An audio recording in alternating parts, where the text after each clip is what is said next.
ஸ்லோகம் 2.59 விஷயா விநிவர்த்தந்தே நிராஹாரஸ்ய தேஹினஹ ரசவர்ஜம் ரசோப்யஸ்ய பரம் திருஷ்ட்வா நிவர்த்ததே.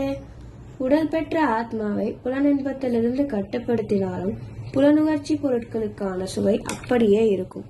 ஆனால் புலனின்ப ஈடுபாடுகளை உயர்ந்த சுவையினால் ஒலிப்பவன் தனது உணர்வில் நிலை பெற்றுள்ளான். இச்லோகத்தின் முக்கியத்துவம் என்னவென்றால், சட்ட திட்டங்களை கொண்டு ஒருவனை புலனின்பத்திலிருந்து விலக்கி வைப்பது நோயுற்றவனை சில உணவுப் பொருட்களை உண்ணாமல் கட்டுப்படுத்துவதை போலாகும்.